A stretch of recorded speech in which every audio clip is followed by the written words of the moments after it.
Good morning and welcome to you all for the first of our sessions in 2020's Health and Safety Month, set to the theme of navigating through COVID-19. We've structured these events this year with an all-new online experience for you with 12 terrific sessions featuring expert speakers who will cover every aspect of the challenges Victorian workers and their employers have faced and continue to face during this very difficult time. My name is Kate Mahiris. I am the Regional Director of Operations in our Health and Safety Business Unit at WorkSafe Victoria. I'll be your host for today's webinar this morning.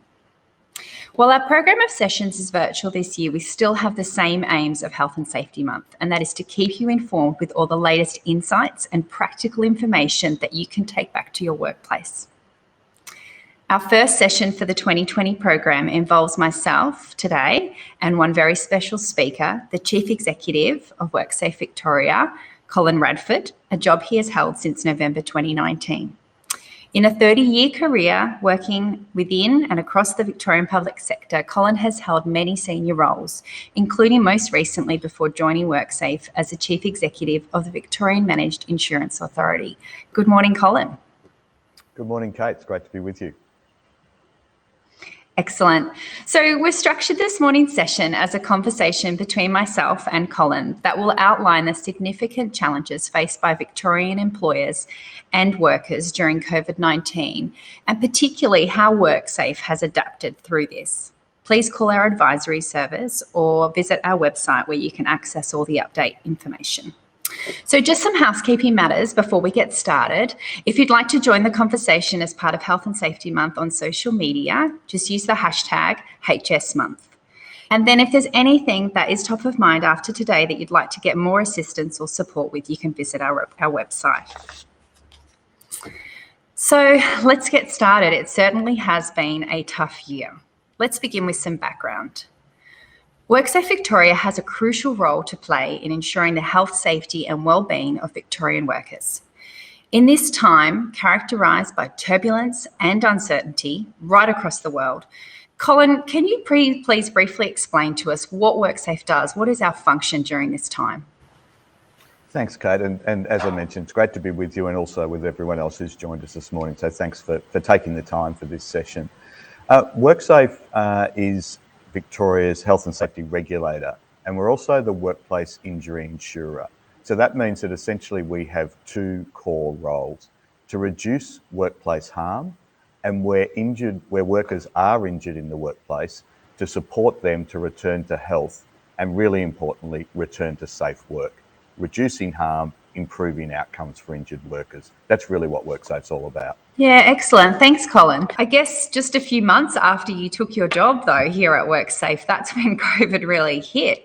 So in that time, how has the pandemic affected your role leading WorkSafe and also particularly your involvement with employers and workers? Yeah, you're right, Kate. I think I'd been in the job for about 4 months when everyone began to realise that this was very serious, that this pandemic was actually going to permeate everything that we did in every workplace.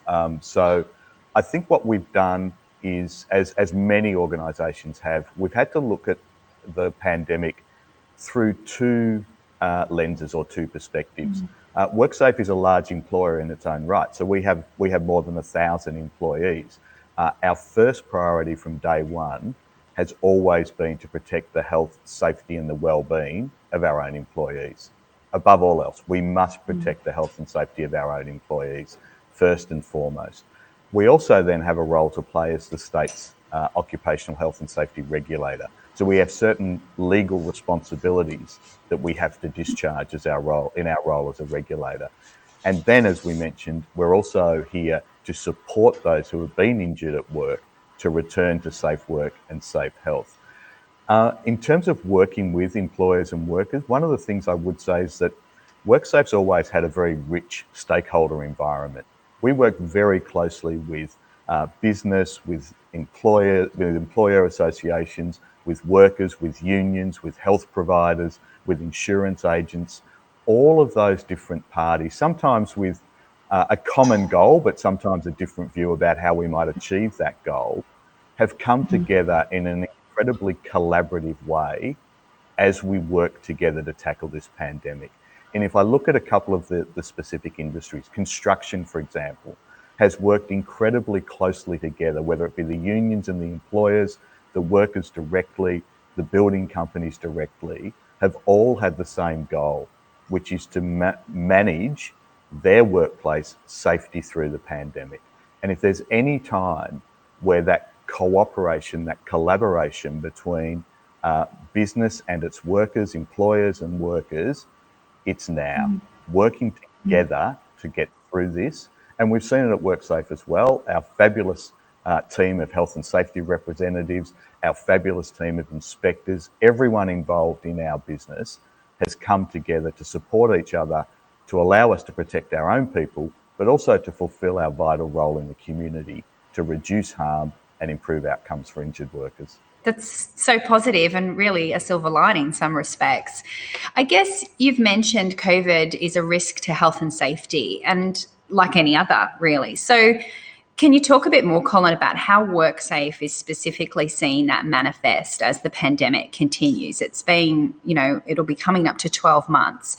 What are some of the challenges or impacts for physical and mental health in the workplace and keeping workplaces really safe during the time? Yeah, you make a great point, Kate, that pandemic is a risk in a workplace or in fact in the whole community. And like any other risk, we have to look at it through that lens. You establish what the risk is, and then what are the appropriate controls to be able to manage that risk, reduce the risk. And in many respects, COVID is no different to any other risk in the workplace. What is different about it is, unlike a physical risk, where you can often see the risk and therefore identify the controls quite quickly, this pandemic is quite insidious, so it's not visible. So we have to rely on the best health advice that is available and then adapt controls that bring into play and bring into practice that public health advice. So what we've seen is, in terms of the physical risk, I think most of our viewers today would be very aware around the use of appropriate personal protective equipment, regular hand washing, social distancing wherever it is practical, making sure that people are actually looking out for themselves and looking out for each other. And I can't stress enough that importance of the cooperation within the workplace, that consultation, that constant communication, making sure that everyone's aware of what the appropriate controls are and what their responsibilities are to apply those controls. Because as we know, in a workplace, the employer has the greatest amount of control. So they are the duty holder under our legislation. But equally, employees have a responsibility to do whatever they can do to protect their health and well-being and that of their workmates. So everyone's got a role to play here, and everyone can contribute to making sure that our workplaces stay safe. So we've seen some physical interventions put in place, physical distancing, some perspex barriers, personal protective equipment. We've also got to look after workers' mental well-being. A large number of workforces have had to close for periods. We've seen whole workforces, including the vast majority of our own workforce here at WorkSafe, move to remote working very quickly. And that lack of interaction, that lack of physical human connection can play on people's mental health. So it's really important that whilst we put in place those physical controls, we also need to make sure that we're focused on ensuring our workers stay connected with each other, continue to feel part of something, continue to feel that they're contributing value to their organisation, to their team, and to the community more broadly. And I think one of the lessons that will endure through the pandemic is that critical importance of ensuring our people stay and feel connected to one another. Absolutely. So many challenges, all of that across different industries, as you pointed out. I guess WorkSafe in itself, though, as an employer, our core operations are likely to have been impacted a lot by COVID-19 as well. Colin, what are some of the ways WorkSafe has had to adapt to respond to the pandemic? Can you talk to us about that? Yeah, sure, Kate. And I think, like many businesses, we've not only had to adapt, but we've had to evolve. So as we've learnt more about the pandemic, more about how this virus behaves and is transmitted, we've had to adapt our own practices and our own processes and protocols to make sure that as best we can staying one step ahead of the virus. So there's two core areas. In terms of our role as a regulator, we've obviously done extensive training of our inspectors. We've made sure that they have all the appropriate safety gear, the appropriate PPE, the protocols in place, the pre-visit checks before they go into a workplace. We have to ensure that our own people who are in the field, that we reduce the risk to them of COVID, but equally we reduce the risk of them bringing COVID into a workplace. So the worst thing that we could possibly imagine is that one of our people becomes a vector. And that really goes right across all frontline services where you're playing that balance between keeping your people safe from potential exposure and then keeping other workplaces or other workers safe from exposure in the event that someone does contract the virus. So we've had to adjust the way we do visits. We've done a large number of what we've been calling, and there's a lot of virtual in the current world, so virtual inquiries where we have a very comprehensive COVID checklist that we follow, and we do desktop audits, and we question and validate the information that we've received, in addition to a very significant number of physical workplace visits. So since the pandemic began, since March, when I think everyone recognised just how serious this had become, we've done almost 15,000 workplace visits or inquiries related to COVID, where we've checked for controls around COVID and COVID safety. On the other element of our role in supporting injured workers, we've had to adapt a lot of the ways that we engage with those injured workers and the way that particularly health providers and treaters engage with those injured workers. So we've introduced telehealth for a number of services where it's not critical or necessary for there to be a face-to-face appointment. Unfortunately, some elective surgery, as everyone knows, has had to be delayed or deferred. So we're also making sure that we stay in touch with those injured workers. So we're checking on their mental health and well-being as they also experience, the many challenges that the pandemic throws up. And then I think as an organisation more broadly, we've had to focus really clearly and acutely on ensuring that the supports that we provide to injured workers, whether it's income support, other services, community support, that they remain in place and they're delivered on time. There's a lot of uncertainty at the moment, and one of the best things that we can do is to provide some stability and certainty for those injured workers on their path to recovery and their path to return to health and return to work.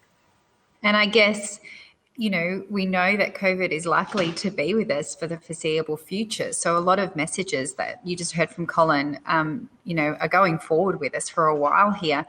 But I guess, Colin, if I can step back with that longevity of this pandemic that continues, what does this mean for WorkSafe in the future? And what should employers and workers be doing now to stay safe, but also be thinking about in the future? Yeah, it's a great question. It's one that occupies a lot of my thinking time and that of our leadership team and people like yourself, Kate, because I think we are in this for the long haul. All of the information, and I'm not a public health expert. Let me say that right up front. But all of the evidence and the indications are that we're looking at least another 12 months. I think that a lot of people are talking about 2021. Hopefully, we'll be living with the virus in a way that it's more manageable. I don't know where vaccines are at, but until we have a vaccine that is has longevity and is effective, we should assume that this is going to be with us for some time. So how do we put those steps in place to ensure that our people's physical and psychological health is being protected? And I think we are going to see a continuation of far more flexible working. One of the things that I think a lot of organisations have both demonstrated and learnt, including our own, is some of those roles that were previously thought of as, oh, this can't be done flexibly. This can only be done in the office or on site in the workplace, in the physical workplace. Those dragons have been slain. We've actually found out that with a bit of innovation, with some creativity, many roles can be performed at least part of the time remotely or from a different environment. So I think we're going to see a lot more working from home or working remotely. That, of course, brings up its own challenges because then the home becomes the workplace. And both for employers and for workers, we've got to manage that carefully. We've got to make sure that there is an appropriate and safe environment for that work to be conducted. And again, I come back to the point, a safe environment both physically and psychologically. So are we making sure that our people feel connected? Is it a safe physical, emotional environment for them to work in that space? And we have to be able to adapt, because where we find that it's not, then we have to change. We have to identify the risks and control them. And I think on a physical level, we are going to see in workplaces this continuation of some learned behaviours now around hand hygiene. I mean, it sounds so obvious. It's something we teach our children. But you know, that notion of, it's almost muscle memory now. As soon as I touch something, I look for the hand sanitizer, or I go and do the soap and water and wash my hands. The wearing of masks, I think, is going to be with us for some time. I think we're going to see where there is an office environment, sharing of desks is going to become problematic. So there's a whole range of factors that I think we've got an indication of. But I'd go back to what we talked about early on, which is, I think as we learn more about the virus and we learn more about the risks, then our controls can become more effective and more sophisticated at the same time.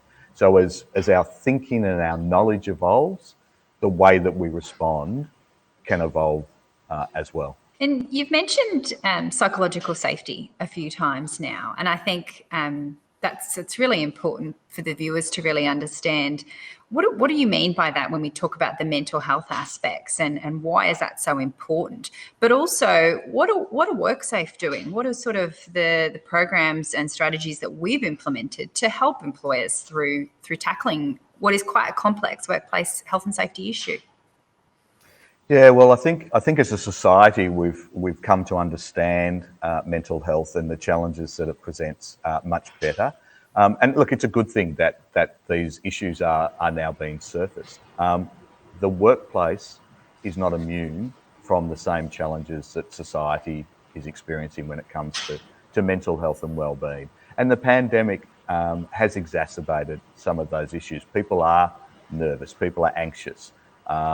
What we've seen in terms of COVID-related claims, Kate, is that this month as at this month, we've had more than 500 claims for people who have tested positive to COVID. So they've contracted COVID through transmission in the workplace, and they've had an accepted WorkSafe claim.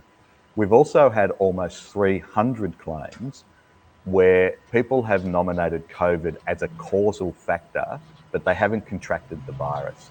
So that's been a mix of some sprains and strain type musculoskeletal injuries through different work environments, but also a large number of mental injury claims.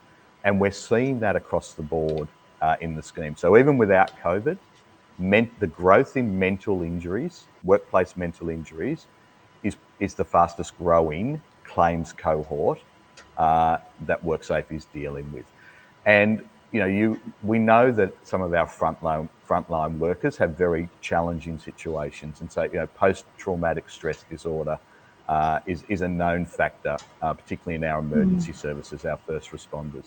But what we're seeing, if we look right across our claims profile, is it's unresolved interpersonal conflict in the workplace is the biggest cause for workplace mental injury. So out of the claims that we are seeing, the vast majority of those are arising from interpersonal conflict in the workplace. So we've got a range of programs in place that came before the pandemic, but are just as relevant during the pandemic and as we emerge through the other side, which is really about helping employers and workers identify those early warning signs, identify maybe some cultural issues in the workplace that may lead to a mental injury, making sure that our workers feel valued and included. And inclusion is such an important factor. And it comes back to that notion again of connectivity. Do I feel a connection to my work, my colleagues, and my organisation? And do I feel valued for the contribution that I'm making? So what we're doing is a lot of work with different organisations and through a program called Work Well, where we're funding initiatives and pilot programs that are really about collaborative, system-wide impacts. So how do we look at the mental health challenges that workplaces face in the same way we look at other risks? How do we identify the risk? And then what are the interventions and the activities that we can employ to help mitigate, reduce, and our ultimate aim, how do we eliminate that risk? And now we've got the added challenge, if you like, of a much more dispersed workforce, which is what's arisen out of the pandemic. So I think, as an organisation, we've invested a lot of time and effort in our workers who have been working remotely pretty much full-time since March now, making sure that we're doing regular check-ins, we're making sure that they are connected, that they feel included. And I think a lot of workplaces are doing that. One of the really strong messages that I hear when I talk to different workplaces is it's twofold. How do we identify when there's a risk of a mental injury occurring in the workplace? And then what do we do about it? How do we actually identify the risk? And then what steps can we take? And I think that's something that all of us are dealing with, because as I say, it's a societal problem. For our clients, our injured worker clients, whether it's a physical injury or a mental injury, I think the step change that we're making, the approach we're taking to helping those workers, injured workers, recover, is thinking about how do we treat the whole person and not just the injury. Because particularly when we're talking about a mental injury and a mental health condition, we've got to focus on the whole person. It's not a broken bone that will knit. We have to focus on the whole person. And I guess building from that, it's very likely we've got a lot of employers who are listening into the webinar this morning and taking heed of the great advice and information you're providing. I guess, though, what would your message be to employers who are listening today, who are going to then finish up and go back to their workplace? What key messages would you have for them to take away? Well, I think it's a message for all of us, and it is about looking out for each other. We as employers are the duty holders, so the employer has the majority of the control in the workplace and is therefore, under our legislation, responsible for creating that safe work environment. You don't do that at the exclusion of the workforce.